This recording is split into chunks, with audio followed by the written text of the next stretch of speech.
Well, good afternoon, everybody, and welcome to the David C. Baum Memorial Lecture on Civil Liberties and Civil Rights.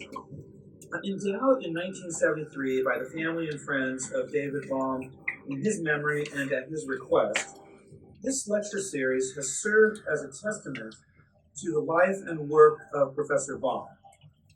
After graduating from Harvard College and Harvard Law School, Professor Baum clerked for Walter Schaefer on the Illinois Supreme Court, and then practiced law at Ross, McGowan, Hardee's, and O'Keefe in Chicago before joining the University of Illinois College of Law faculty in 1963, where he taught until his untimely death a decade later.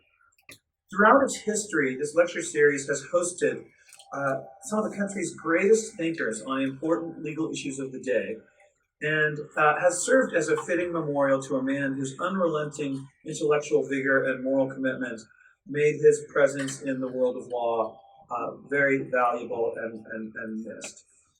This afternoon's lecture is another installment in this wonderful tradition of the Baum Lecture Series and the legacy of Professor Baum.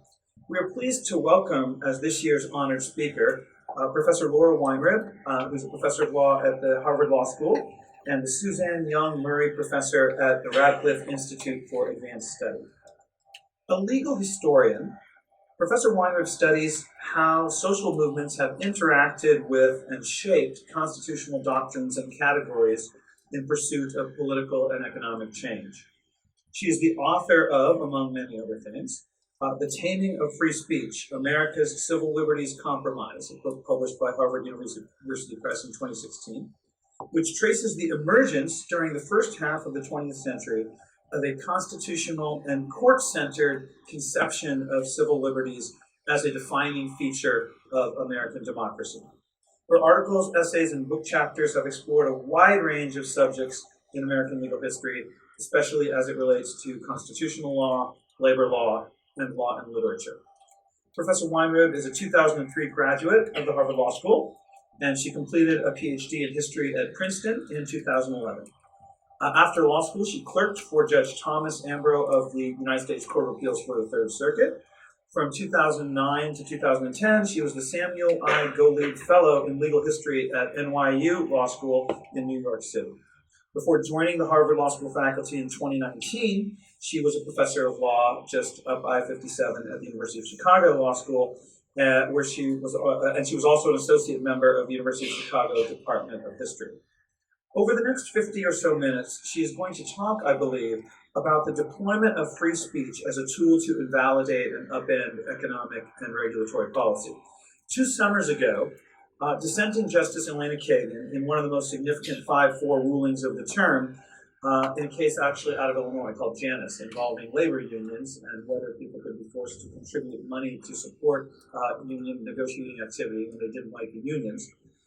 Justice Kagan accused the majority of, quote, weaponizing the First Amendment in a way that unleashes judges now and in the future to intervene in economic and regulatory policy. I believe Professor Weinreb will argue that Justice Kagan's observation accurately captures not only the present and what is to come, but also describes what has been true, if undernoticed, for a long period of time. So with that, let me turn the podium over to her, and let's all give her a fitting welcome.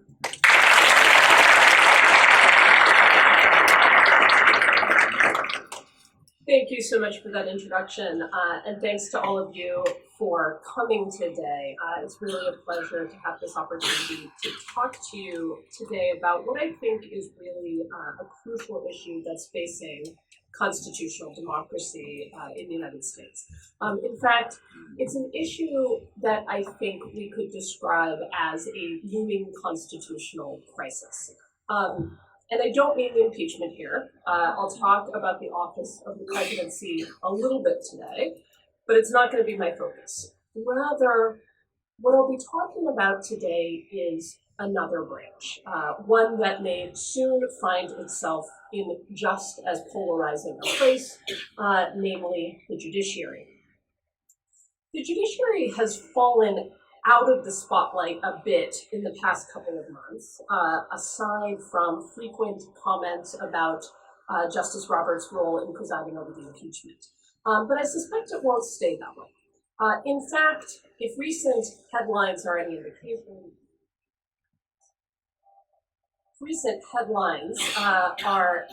indication, there's a mounting demand to address the future of the judiciary, and in particular, the future of the Supreme Court head on. Now, it hasn't been a focus of the primary debates to date, but the Democratic presidential candidates understand that the future of the courts will be a crucial issue during the coming election and afterward. For the most part, they have announced plans to change the composition of the judiciary, to appoint liberal judges in order to restore the relative judicial moderation of the last couple of decades. We're hearing a lot today about a new court packing plan. Some proposals go further than that. Increasingly, advocates and academics on the left are floating proposals to strip federal jurisdiction through statute or constitutional amendment, to introduce a supermajority voting requirement on the court to invalidate legislation, or even to remove the court entirely from striking down democratically enacted laws. That is, there are credible calls now, for the first time in decades, to rethink the institution of judicial review. And I think if we continue along our current trajectory, those calls will only get louder. I'm not going to offer today an analysis of which of these proposals are desirable or misguided. That's an incredibly complicated inquiry. I don't pretend to have answers. In any case, it would take us too far away from the Baum lecture's focus on civil liberties. What I do want to do, though, is to attempt to explain how we landed in this place, where there's serious discussion about overhauling the courts and sharply limiting their powers. And in so doing, I want to suggest that the recent rupture of established orthodoxies when it comes to judicial review and the courts more broadly has a lot to do with civil liberties, and in particular has a lot to do with the First Amendment. In fact, what I'll argue today is that it was a new consensus in favor of civil liberties that saved judicial review the last time it was seriously vulnerable, namely during the New Deal. And I'll argue that it is in large part, not entirely, though, but in large part, a fracturing of that same civil liberties consensus that has opened up the judiciary to overhaul today. Now, in general, historians are reluctant to draw conclusions for the present from past events. Too much has changed on the ground and in the domain of legal and political thought in the intervening decades.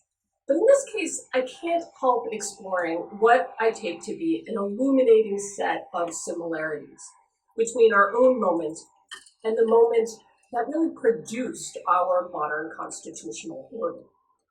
And I'll also try to reflect a little bit on what happened in the interim. So I want to start us off, as Dina Marr did, with a United States Supreme Court decision that came down in 2018, which I suspect many of you are familiar with. That June, the court issued its long-awaited decision in Janus v. Epstein. The Janus case involved a challenge to what are known as public sector agency fees. The petitioner in the case was a public sector worker who objected to paying fees toward the collective bargaining expenses of the union that represented. And he claimed that requiring him to contribute to union expenses violated his First Amendment right not to speak.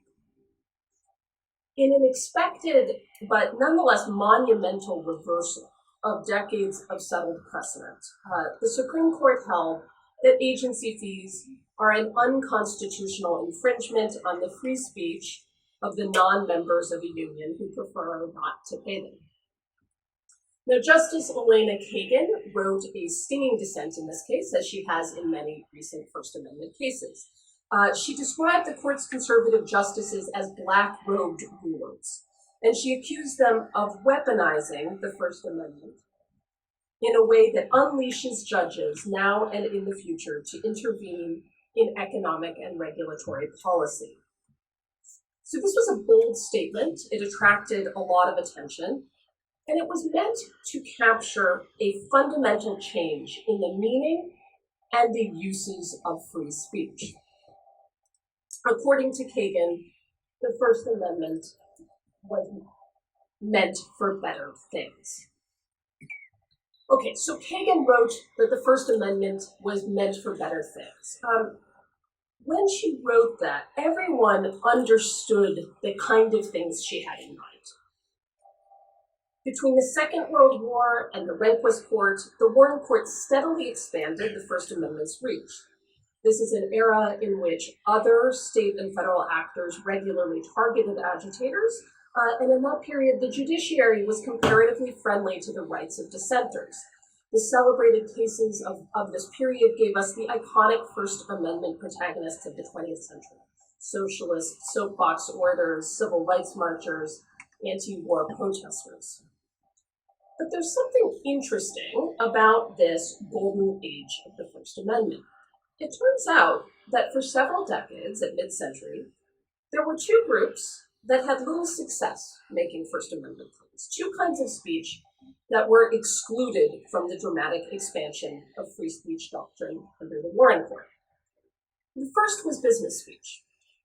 It wasn't until the 1970s and 1980s, in part through the efforts of Justice Lewis Powell and the United States Chamber of Commerce, that business started actively litigating and winning First Amendment claims related to commercial advertising, campaign finance regulation, and eventually anti-unionism. The other group that was excluded from the mid-century First Amendment expansion was organized labor. So this pairing, business and labor, was by design.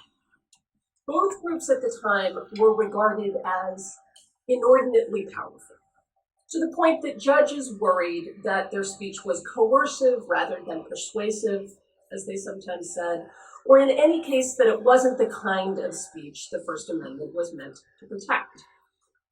There were bitter complaints from both camps about the differential treatment they got compared with other speakers, but there was also a sort of even-handedness to this situation. The Supreme Court said repeatedly that the speech of businesses and of labor unions would be treated as roughly equivalent, and that both would receive lesser First Amendment protection. Then, sometime, as I said, in the 1980s and into the 1990s, those First Amendment pioneers I mentioned earlier gave way to a new generation of First Amendment claimants. So instead of names like Debs v. United States or NAACP v. Alabama, the new First Amendment cases had names like Central Hudson Gas and Electric Corporation versus Public Service Commission of New York, or First National Bank of Boston versus Bilotti. More to the point, these new business litigants started winning. Academics have documented and analyzed this transformation, and the empirical evidence suggests that half of First Amendment victories in the past couple of decades have gone to business corporations and trade groups challenging unwelcome regulatory interventions. That's a trend that has accelerated over the past couple of years. Businesses and their lawyers and lobbyists have invoked the Constitution in the form of both structural and rights claims to challenge a broad range of laws and regulations that they consider cumbersome, expensive, or otherwise unwelcome. In the process, the First Amendment has become a powerful deregulatory tool. This is what Justice Kagan means by the weaponization of the First Amendment. But what's striking about this new direction in First Amendment law, and what has received far less attention, is that it's one-sided. That is, only half of that mid-century business labor exception to the First Amendment has been lifted. There remains in place a sweeping regulatory regime that has systematically stripped the labor movement of its power to serve as an effective counterbalance to corporations, not only in the domain of workplace organizing and working conditions, but also in the world of lobbying, advocacy, and electoral politics. As it did in the early 20th century, the Supreme Court has played a role in exacerbating income inequality through the selective application of constitutional rights.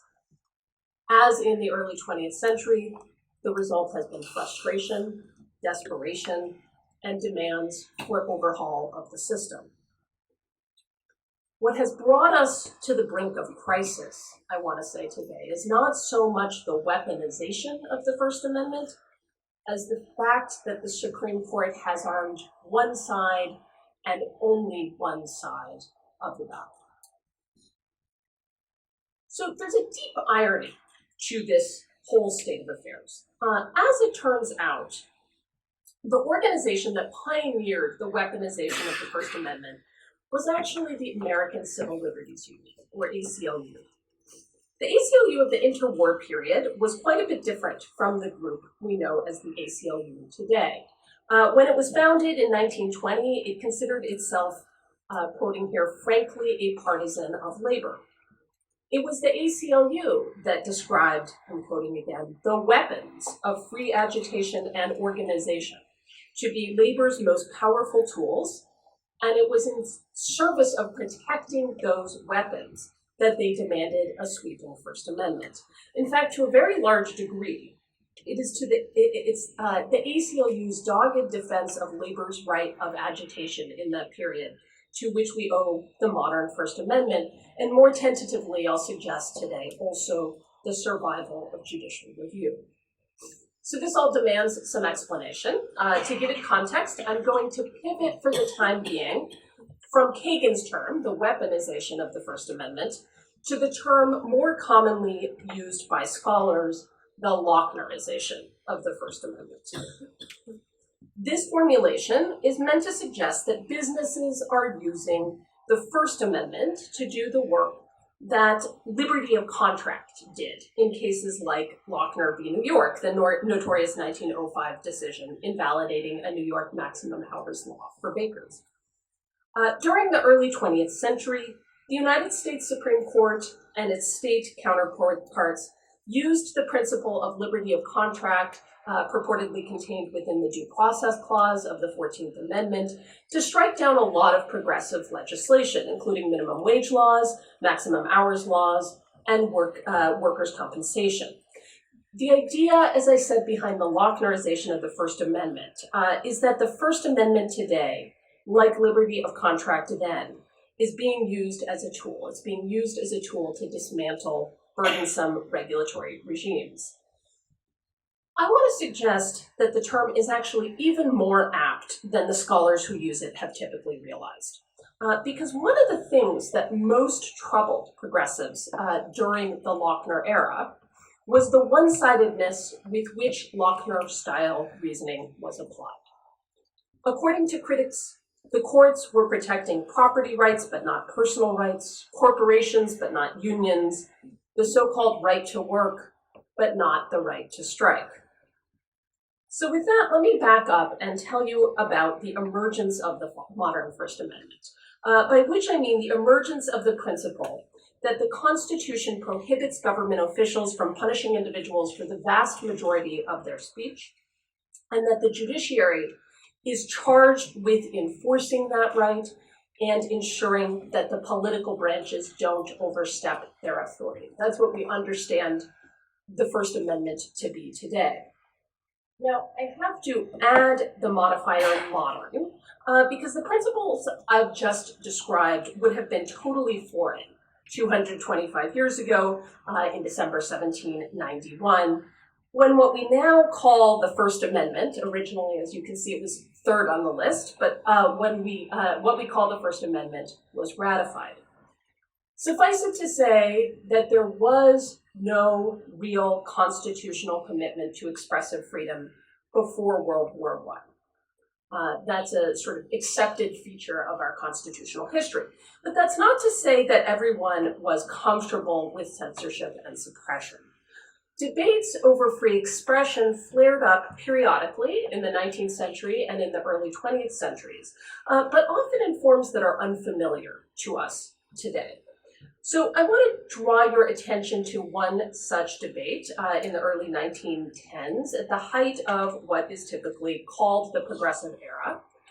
This was, of course, a time of rapid social and intellectual transformation, and a lot of ideas that had seemed implausible or heretical at the end of the 19th century seemed mainstream by the beginning of World War I. Progressives understood that social and scientific progress required open discussion of ideas. And yet, most progressives did not think that constitutionalism was the way to achieve that openness. Instead, they urged legislatures and executive actors either to refrain from criminalizing dissent in the first place or from prosecuting dissenters once law was passed.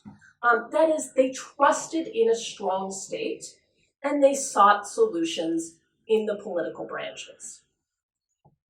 As it turns out, the judiciary was the last institution they would have trusted to protect free speech. Most progressives shared a deep distrust of the federal judiciary and a deep aversion to constitutional rights-based claims.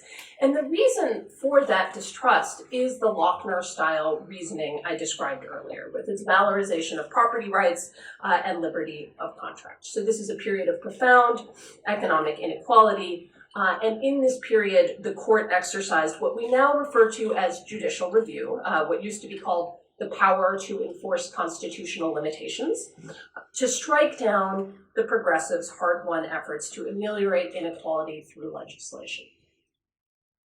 Progressives saw all of this as a big problem for social welfare, and they were so opposed to judicial review of legislation that they tried to abolish it altogether. During the 1910s, progressives proposed a wide range of measures limiting the power of the courts to strike down statutes. Some of them passed, sometimes with the support of figures as respectable as former President Teddy Roosevelt. This was not a marginal view in this period, I want to emphasize that. Okay, all of this came to a head during World War I, when government actors and vigilantes worked together to enforce patriotism and conformity and to quash dissent. There were thousands of prosecutions. Those prosecutions continued even after the war ended, and multiple public figures, including the socialist presidential candidate Eugene V. Debs, ended up in prison for opposing conscription or for opposing American participation in the war. Neither courts nor government officials stood in the way.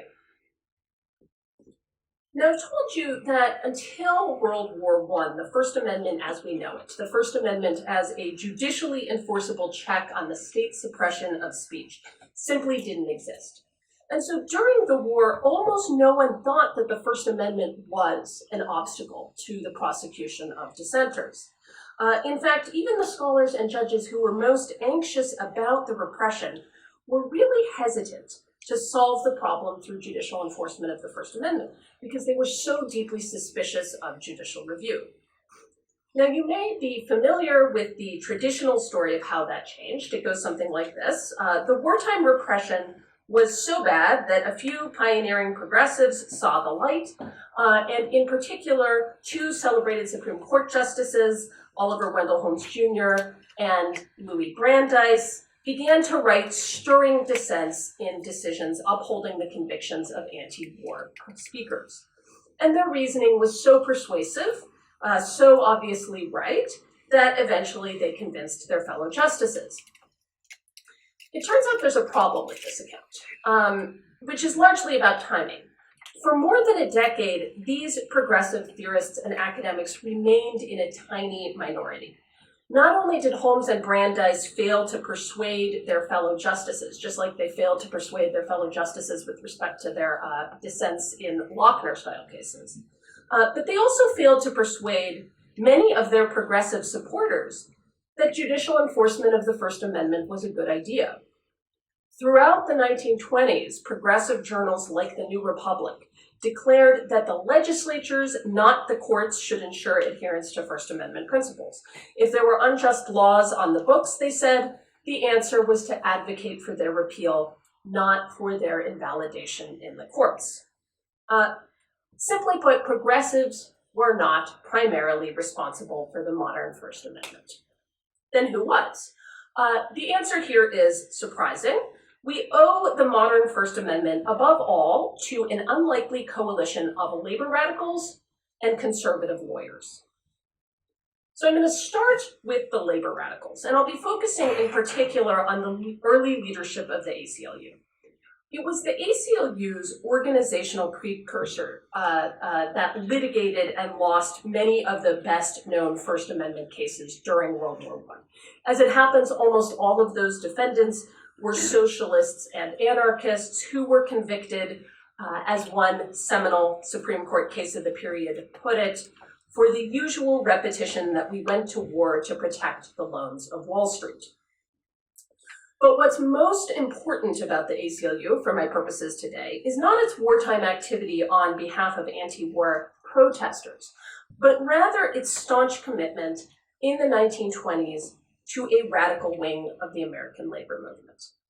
Now, in explaining this, I want to emphasize that the vision of free speech espoused by the early ACLU is not the one that we ordinarily hear about when we think about civil liberties in this period.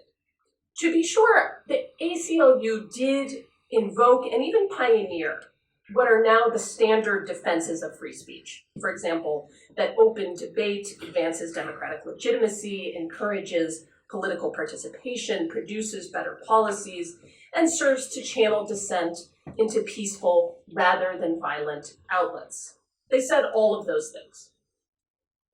But what the ACLU was after was not primarily the familiar model of free speech we have today, the freedom of leafleters and soapbox speakers to propagate their ideas. What they had in mind was something much more dramatic, something that is now almost entirely outside the domain of the First Amendment. What they wanted to protect, what they called the right of agitation, was a right to secure fundamental social and economic change through economic weapons without state interference. And what they described as falling within this right of agitation was an absolute right to picket, boycott, and strike, including mass picketing and even secondary activity. These were powerful tactics. They were tactics that the courts almost uniformly enjoined as coercive. And we have to understand that this, not just socialist leaflets, is what the ACLU wanted the First Amendment to protect. This was about keeping police officers from breaking up picket lines and arresting union officials. Okay, so what was their plan for protecting these rights? Unlike the progressives, the labor radicals within the ACLU were reluctant to turn to the state as the solution to the protection of free speech. To put it mildly, the early 20th century labor movement had a rocky relationship with government officials. Police officers and state and national troops typically intervened on behalf of employers in labor disputes. Striking workers were arrested, sometimes they were killed.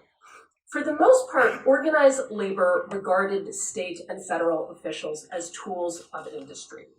This was not a cordial relationship of the kind that progressives had with state officials. The ACLU leadership felt the same way. So in fact, ACLU co-founder Roger Baldwin was so skeptical of state power that he went to jail to protest the government's power to compel military service. And when he left jail, he told reporters that he would never vote again or serve on a jury because the state inevitably served the interests of capital. That's how he put it. Okay, all of which is to say that the ACLU was not enthusiastic about enlisting the state to protect its labor clients. But what about the courts? Okay. Today, of course, we think of the ACLU as a court-centered organization, in large part, committed to constitutional litigation. But that's not how it began. In fact, the 1920 ACLU, like the labor movement more broadly, disliked the courts just as much as progressives did. During the late 19th and early 20th centuries, the courts relied on the same principles at stake in Lochner-style cases to issue injunctions against strike activity. These labor injunction cases, as they're known, emphasized the property rights of employers as well as the individual autonomy of workers who didn't want to be part of unions. Courts routinely issued injunctions based on nothing more than a claim from an employer that a strike was interfering with its right to maintain production and would therefore damage the employer's business. Without hearing testimony, the court would then enjoin any further picketing, and anyone who disregarded the injunction faced huge fines as well as prison time. So as you might imagine, this had a profoundly detrimental effect on labor organizing. Now, the early labor movement had smart lawyers. And in the first couple of decades of the 20th century, it occurred to them that the court's newfound concern with protecting liberty might be used to protect labor's tactics as well. But whenever they turned to the courts, they lost. To begin with, the courts distinguished between what they called liberty and license, and they assigned radical agitation to the unprotected license side of the line. They also treated labor pickets and boycotts as speech acts rather than expression. That is, they accepted the assessment of the National Association of Manufacturers that enjoining, I'm quoting, the use of a man's hand or his feet or his head to do some unlawful thing was fundamentally indistinguishable from the use of the injunction in connection with the use of the tongue. Okay, so the upshot is that when early civil liberties lawyers first began litigating First Amendment cases, it was a persistent theme among labor advocates that constitutional law was stacked against them. Heads you win, tails I lose, as they often put it. In a nutshell, the courts were using liberty of contract to strike down laws protecting the right to unionize, including anti-yellow dog laws. They were, in essence, protecting the right to work, much like Janus v. AFSCME did. Yet, like today, the very same courts were denying claims that picketing and boycotts were protected by the Constitution. Understandably, labor lawyers eventually gave up on a court-centered strategy. They felt it was increasingly unlikely that the courts would extend them constitutional rights, and they worried that if they did occasionally win in the least threatening of cases, it would only serve to legitimate the court's constitutional authority. So at the time, the preferred strategy, which got very close to succeeding, was to get rid of judicial review or to work through the direct action outside the courts. So let me just reiterate this because I think it's hard to imagine from today's perspective. The vast majority of progressives and labor leaders from the 1910s to 1930s, and even the founding leaders of the ACLU, wanted to get rid of judicial review altogether. But for various reasons, a core of civil liberties lawyers gradually embraced a litigation strategy to protect the right to strike. And the ACLU was at the forefront of this new campaign. I should say that the ACLU did not turn to this court-centered strategy lightly. At first, it litigated primarily to do what the organization called showing up the hypocrisy of the courts. In other words, they expected to lose. But they thought that press coverage of the trials would get employer abuses into the papers, and they thought that judicial defeats would increase support for efforts to curb judicial power. Eventually, though, the ACLU concluded that the strategy of losing just wasn't working the way they hoped it would, and they turned away from what they described as promoting propaganda by defeats in court. In the process, the leadership also concluded that the ACLU needed allies, and they resigned themselves to the fact that, as Roger Baldwin put it, the middle class mind works legalistically, that whenever rights are violated, the first thing they want to do is get a lawyer and go to court. Okay, so if restraining state power meant invoking judicial process, the ACLU eventually was willing to make that bargain. Now, it's not that the ACLU believed that lawsuits would be adequate to safeguard labor's rights. Its leaders believed during this period that only workers' collective activity could effectively counter industrial power. But if legal tools could ease the process of organizing, they thought that it was foolish for labor to spurn them. As a tactical matter, they wrote, there was no conflict between pressing for strong organization and at the same time seeking relief in the courts. As one ACLU publication explained, the optimal course would be to remove the courts and the constitutions from labor law altogether. And I should say that's why they were simultaneously helping to pass the Norris LaGuardia Act, which was a statute that strongly limited the power of the federal courts to issue injunctions. But they still increasingly believed that they should use whatever tools were available to them. It was foolish to say to the employers, they wrote, we won't use this because you do. To return to my theme today, the weaponization of the First Amendment, the formulation offered in 1934 by Roger Baldwin is telling. He said, I have always taken the position that labor made a mistake in being so ethical about not using weapons so often used against it. Okay, so I can't really do justice today to the story of civil liberties during the 1920s. Suffice it to say that the Right of Agitation was not the kind of program that was likely to get much buy-in from mainstream progressives, let alone from conservatives or lawyers. So over time, the ACLU hit upon some more subtle long-term strategies. It expanded its operations into areas like academic freedom, Scopes trial, artistic expressions, sex education, areas in which it could get broad-based consensus. And by challenging procedural irregularities and factual determinations rather than pushing aggressive First Amendment claims, it began to achieve some small victories in courts.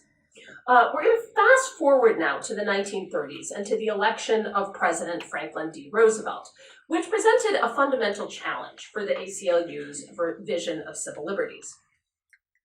For one, New Deal efforts to regulate labor relations introduced a strong role for the state in brokering disputes between workers and their employers. And that was at odds with the ACLU's earlier position about the state.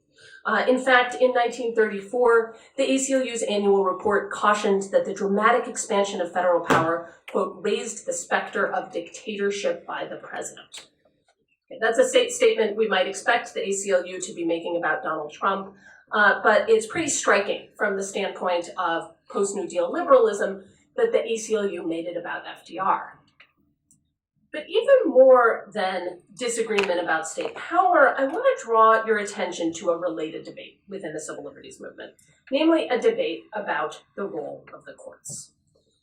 Because as it happened, the New Deal presented an opportunity on that front too. During the early 1930s, as Congress began to experiment with bold new projects to mitigate the effects of the Great Depression, the Supreme Court continued its practice of striking down social and economic legislation. In fact, it struck down some of the New Deal's most important programs. And by all accounts, the signature labor law of the period, the National Labor Relations Act, or Wagner Act, was also on the chopping block.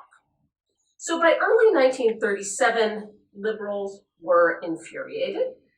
As in the 1910s, there was substantial will for court-curbing legislation.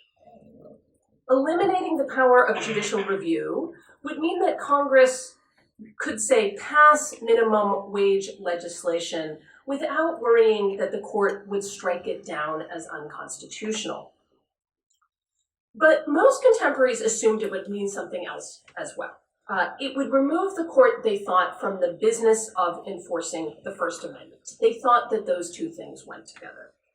And by the same token, preserving a role for the court in enforcing civil liberties, they thought, would necessarily legitimate its enforcement of property rights too. So this sentiment was expressed in a pamphlet circulated by the fledgling National Lawyers Guild. They wrote, "Judicial protection for civil liberties by means of the power to invalidate laws cannot be separated from judicial protection for the selfish interests of large property." Okay, so by this time, the ACLU had become an established and important liberal group, and it couldn't avoid weighing in on this. To arrive at a position, it polled a number of lawyers and public figures, most of whom were fine with court curbing measures, or at least ambivalent about them. And in the end, the ACLU issued its own sort of ambivalent report, which highlighted the power of judicial review to safeguard the rights of political and racial minorities, but concluded that the Supreme Court was much more likely to uphold property rights than personal rights like civil liberties. Believe it or not, this was about as enthusiastic as any liberal organization got in the 1930s when it came to judicial review. For the most part, the ACLU's New Deal allies were very happy to limit the power of the courts, whatever that might have meant for judicial enforcement of the First Amendment. They were willing to take that risk. Just to emphasize, it's not that these groups weren't worried about the suppression of protest activity. On the contrary, they were on the front lines of the decade's big labor battles. Many of them had been arrested for organizing rallies or for picketing on public streets, but they were skeptical that the court would ever truly protect effective protest activity. And they believed that in the long run, judicial review would do more harm than good. So the consensus among progressives was that rescuing the country from the poverty and inequality inflicted by the Great Depression had to come first. Preserving judicial review, they thought, would stand in the way. Okay, so why didn't court curbing legislation pass? I want to suggest here that the answer had a lot to do with the civil liberties movement, though not in the direct way that you might expect. So I want to turn now to the other half of the New Deal Civil Liberties Coalition, namely corporations and conservative lawyers. Until the mid-1930s, conservatives had relatively little to say about the First Amendment. Free speech was often included in the list of liberties that courts were meant to protect from popular majorities, but liberty of contract got much higher billing. And when it came to actual First Amendment challenges by radical defendants in court, conservative commentators almost always came out on the side of conviction. But during the New Deal, conservatives woke up to the appeal of a strong Bill of Rights. Now, the story here is basically the flip side of what I've said about liberal ambivalence toward judicial enforcement of the First Amendment.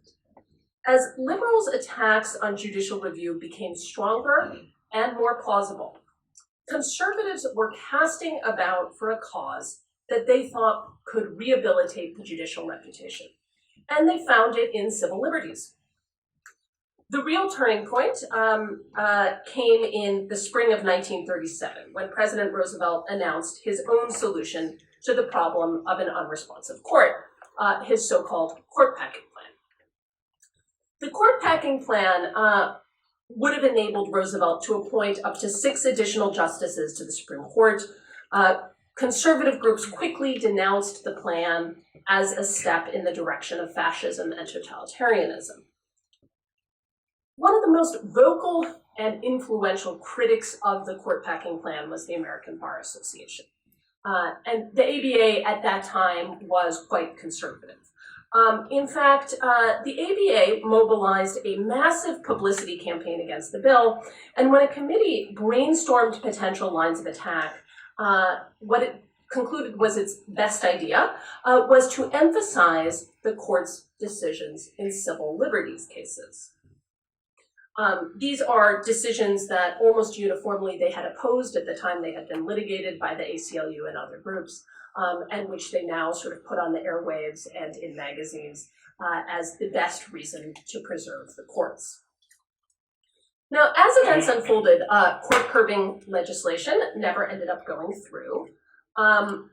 I think that the ABA's appeal to civil liberties is part of a big part of the reason. I don't want to make, that's a bold claim, and I don't want to defend that fully, but it's certainly the case that in congressional testimony and debate, there were a lot of references to these civil liberties cases.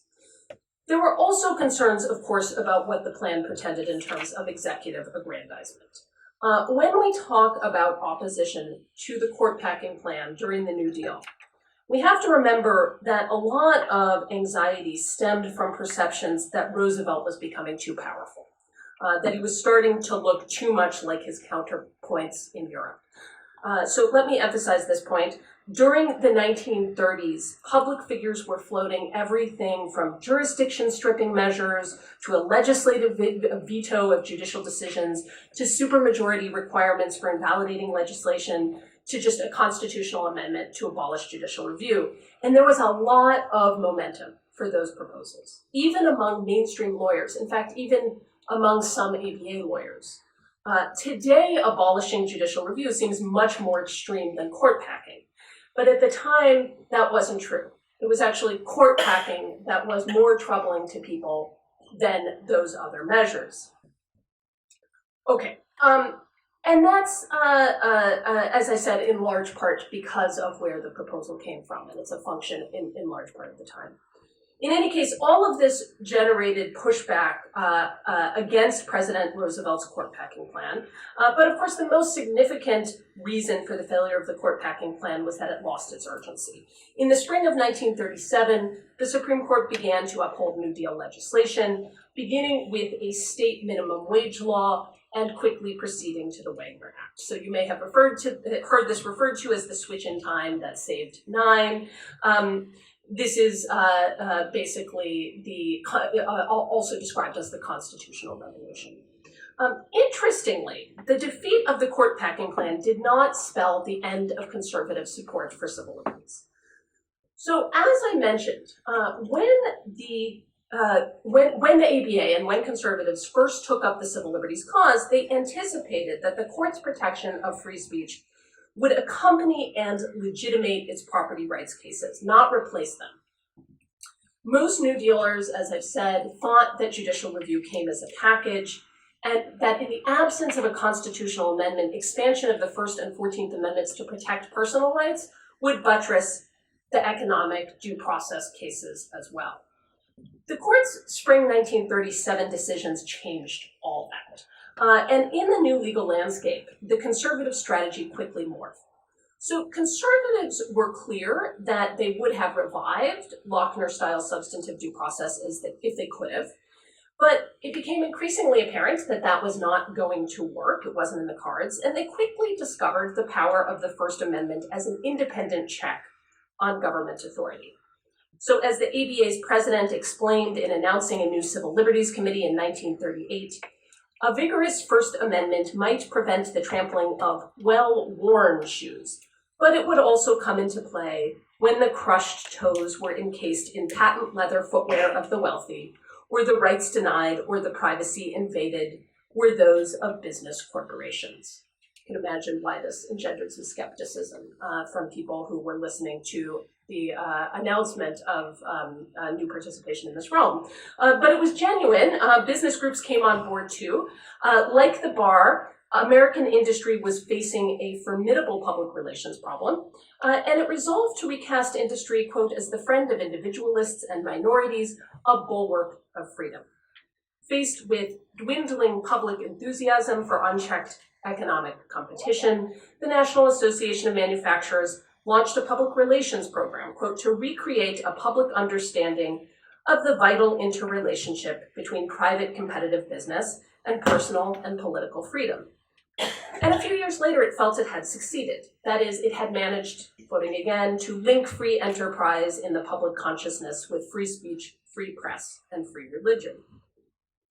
Now, meanwhile, the U.S. Chamber of Commerce demanded constitutional protection for commercial speech. In 1940, its journal dismissed the notion that, quote, the right to canvass for the purpose of winning converts to a religious sect is more sacred than the right to go from house to house selling goods. According to the Chamber, advertising promoted not only goods and services, but also what they called the American way. In fact, business groups were soon trying to use the First Amendment to do exactly the same thing that had generated labor's resentment toward court-centered constitutionalism in the first place. By 1941, the Chamber of Commerce was celebrating constitutionalism for upholding the rights of the individual and of the minority, and the keynote speaker at the annual meeting denounced the closed shop, defended the rights of strikebreakers to cross the picket line, and did so by reference to the new constitutional rights. After all, they said, the right to work was the first right of all. Okay, I'm coming to the end of my time, so I'm just going to mention a couple of things about how this transformation played out. First, in controversies over the First Amendment rights of businesses and corporations, the ACLU generally sided with business groups. It parted ways from the labor movement and from New Deal administrators. New Dealers were the holdouts on a lot of these issues.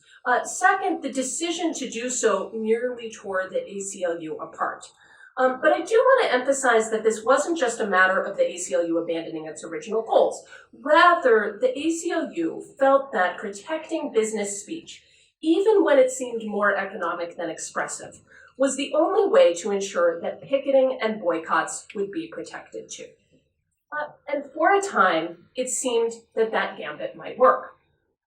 In a 1940 case called Thornhill v. Alabama, the court announced a First Amendment right to picket on the theory that picketing communicated political and economic ideas. This was a big deal. Lots of observers were stunned. What a labor law professor named Charles Gregory wrote in the ABA Journal in 1940 was, I think, strikingly prescient in this regard. He wrote, "For years, the old court was under fire because of its doctrine of substantive due process, developed to make possible the invalidation of local legislative experiments. It now seems that the new court is perpetuating this error by establishing its conception of the guarantees of liberty set forth in the First Amendment." Gregory, in other words, was lamenting the Lochnerization of the First Amendment. Okay, so in the face of criticism like this, not to mention the wave of disruptive labor activity that followed, the Supreme Court quickly whittled away at constitutional protection for picketing. Indeed, the court declined to recognize First Amendment claims that would be open and shut outside the labor context. The NLRA directly limits recognition of picketing and secondary activity. The NLRB enforces collective bargaining agreements that prevent picketing during the term of the contract, not to mention wildcat activity. And of course, many states simply prohibit strikes for public sector workers. In the ordinary political context, as you all know, picketing is quintessential First Amendment protected activity. Declining to protect it would be virtually unthinkable.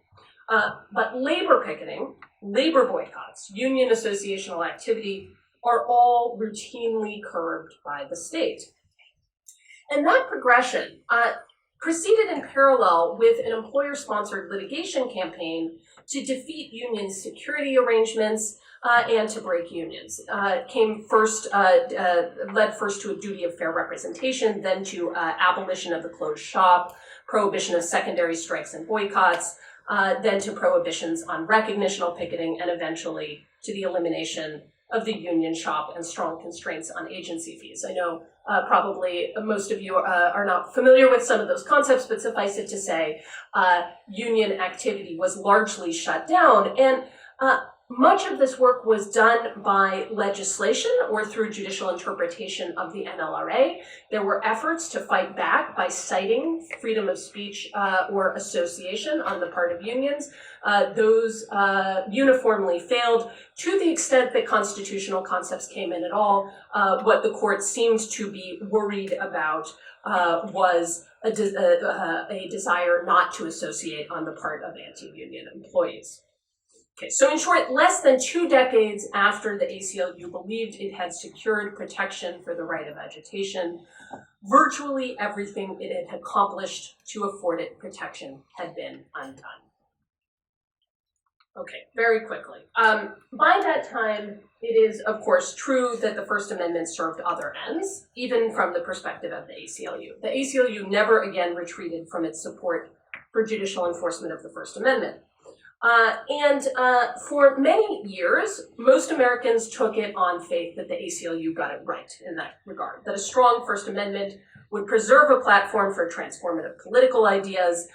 This was a concept that came of age during the McCarthy era, during the Civil Rights Movement. The First Amendment in this period was what protected peaceful democratic protest from a potentially repressive state. But as I suggested in the introduction, that rosy assessment is no longer as universal as it was. For the first time in decades, there's a lively debate now over how the First Amendment should be interpreted, and also over the extent to which the judiciary should be calling the shots.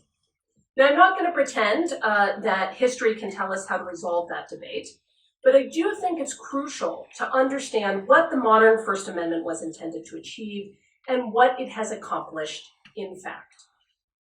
So, as I've already mentioned, for many decades, both business speech and labor speech received lesser First Amendment protection than political speech of other sorts. The balance may not have been perfect, but it had a certain symmetry to it, and that arrangement has recently shifted. The invalidation of public sector union fees in Janus was just the most recent of a series of cases eroding labor power by invoking the First Amendment. And of course, it's not limited to the labor context. As the Roberts Court has forged ahead with the Lochnerization of the First Amendment, protecting more and more employer speech and corporate speech, it has declined to turn the tables. It has rejected unions' freedom of association claims, and it has accepted statutory restrictions on secondary activity and the right to strike. One might imagine that this one-sided First Amendment expansion will prove difficult to contain. So from the standpoint of the 1920s ACLU, the bargain turned out, I would say, rather badly. The ACLU reluctantly accepted protections for business speech to strengthen the case for protecting labor speech. Today, labor's rights to picket and boycott are tightly hemmed in, but the expressive activity of corporations and union adversaries has never been more secure. I want to end where we started, which is the relationship between this development in First Amendment law and the increasingly important debate about the role of the judiciary in enforcing constitutional rights. Notwithstanding allegations that this recent doctrinal turn is an unprecedented perversion of First Amendment values, so to return to Justice Kagan, that the First Amendment was meant for better things, New Deal labor lawyers would have considered the court's direction predictable. As Congress debated President Roosevelt's ill-fated court-packing plan, New Dealers bristled against the ACLU's efforts to reinvigorate judicial review. Far better, they thought, to curb judicial power than to create a new tool for the suppression of democratic experimentation. They were all too familiar with Justice Kagan's black-robed rulers. The pamphlet I mentioned earlier, circulated by the National Lawyers Guild, made this point concretely. The only way to protect free speech, they said, in the interests of persons instead of wealth, was through the elected representatives of the people. Stop there, since we're out of time.